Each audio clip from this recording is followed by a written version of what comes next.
मेरा नाम पूजा ठाकुर है और मैं हिमाचल प्रदेश शिमला से हूँ। और पिछले 12 साल से मुझे लंग्स कैंसर था, जो कि 4th स्टेज में था। और मैंने यहाँ PGI मैक्स से इलाज करवाया था अपना। तो मुझे कोई आराम नहीं मिला, क्योंकि जो मेरी बीमारी थी वो गलत डायग्नोज की गई थी।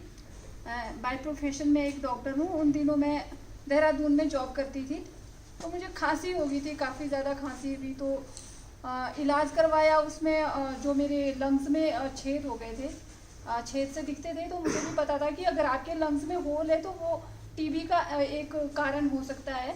तो डॉक्टर ने कहा मैडम आपको टीबी है। जो मेरा स्पूटम था वो नेगेटिव आता था, वो पॉजिटिव नहीं था। फिर उन्होंने मुझे डॉट्स देना स्टार्ट किया। डॉट्स में 5 गोलियाँ आती है, जो एक गोली 700 mg की होती है। तो 5 गोलियाँ मैं रोज़ लेती थी। फिर उसको लेते लेते डे बाय डे मेरी तबीयत और ज़्यादा बिगड़ती गई। फिर मैं और डॉक्टर को बोलती थी सर मेरे को कोई इम्प्रूव ही नहीं है, क्योंकि डॉट्स एक ऐसी चीज़ है कि अगर आप जितने बिस्तर पे पड़े हैं, टीबी जो मर्जी फाइनल स्टेज पे है, जो है, अगर आप 1 हफ्ते डॉट्स ले लिया तो एकदम बंदा उससे ठीक हो जाता है डॉट्स से।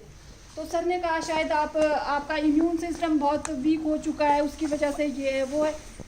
फिर मेरे को घर लेके आगे वापस, जब मैं बहुत ज़्यादा बीमार रही, फिर यहाँ PGI लेके आए। डॉक्टर ने कहा मैडम आपको तो कैंसर है और टीबी तो नहीं है। फिर यहाँ पे ट्रीटमेंट करवाया, बहुत ट्रीटमेंट करवाया PGI में। फिर PGI में डॉक्टरों ने हाथ खड़े कर दिए, बोलते हैं अब हमारे बस का नहीं है, हम क्या बोले, आपको क्या दे, इलाज क्या दे ये। फिर इन्होंने कीमो स्टार्ट कर दी। मेरी कीमो स्टार्ट हुई तो मेरे एक भी कहीं बाल नहीं था, इधर इधर सर में कहीं। फिर मतलब 2 साल तक तो मैंने शीशा भी नहीं देखा कि मैं कैसे दिखती हूँ या जो भी है। लेकिन मैंने लोगों से बात करना, हंसना ये नहीं छोड़ा, कभी नहीं छोड़ा। मैंने खाना भी नहीं छोड़ा। खाना खाती थी, वॉमिट आ जाता था, फिर खाती थी, चल थोड़ा सा तो रह ही जाएगा कुछ ना कुछ अंदर। फिर उसके बाद मैक्स लेके आए मुझे यहाँ। तो इन्होंने इतना बुरा हाल कर दिया, मैक्स वालों ने मेरा सारा खून निकाल देते थे। और फिर मतलब एक दिन का इनका था, बेड के थे सिर्फ 10,000 रुपये।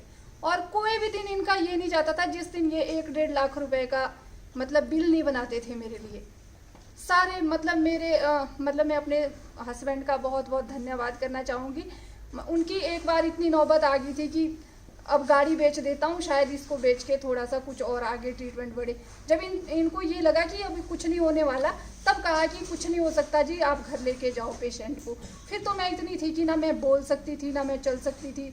25 किलो मेरा वेट था, 4 पॉइंट कुछ mg वो हीमोग्लोबिन था मेरा। मतलब बहुत बहुत बुरा हाल था, बहुत बुरी कंडीशन थी मेरी। फिर मैं कुछ नहीं बोलती थी, आंखें बंद करके रखती थी, खोलती भी नहीं थी कभी। क्योंकि जब भी मैं आंखें खोलती थी तो मेरा एक छोटा बेटा है, वो मेरे सामने, मुझे वो दिखता था।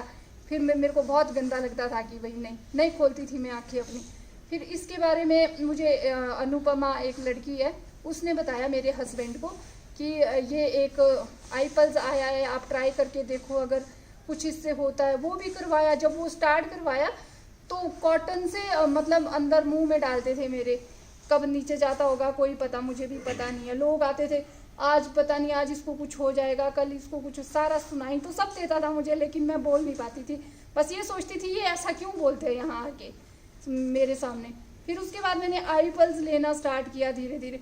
जो मेरी आपने फ़ोटो देखी होगी एक, वो मेरी, तब मुझे 3 मंथ हो गए थे iPulse लेते हुए, जबकि वो मेरी फ़ोटो है। तब तो मैंने बैठना स्टार्ट कर दिया। उस टाइम मेरे को पैरालिसिस भी हो गया था पूरा, यहाँ से लेकर नीचे तक। मेरी ये आँख ऐसे खुली रहती थी, मतलब बंद नहीं होती थी ये। और पूरा था इधर सारा, मतलब उसका भी करवाया। क्या करवाना था, दवाइयाँ मैं खा नहीं सकती थी, कुछ भी नहीं। फिर iPulse से मेरा ये भी स्टार्ट हो गया। और एक बात और दोस्तों ना, ये ना किसी की जो मतलब जिसने झेला होता है ना, जैसे वो भैया बता रहे थे इनको कि पैसे दे के हमने इनको नहीं बुलाया है। वैसे ये एक मेरे मित्र है शिमला से, अच्छी तरह से उनको सब पता है। उन्होंने एक फॉरएवर कंपनी यूज़ की है, वो ज्वाइन की है। तो उन्होंने मुझसे कहा चैट करके कि मैडम इंडस विवा वाले आपको कितने पैसे देते हैं झूठ बोलने के, कि मतलब मैंने उनको कुछ नहीं बोला। मैंने उनको एड्रेस सेंड किया अपना, ये भाई मेरे घर का एड्रेस है और इस जगह पे मेरी रिपोर्टें रखी, आप खुद अंदर घर में जाना, मेरे हस्बैंड को भी नहीं बोलना कि मैं क्यों आया हूँ। यहाँ से मेरी रिपोर्टें उठाना, आपकी समझ में जो भी डॉक्टर आपको लगेगा पढ़ा लिखा, जिसको रिपोर्टें पढ़नी आती है, देखनी आती है, उनको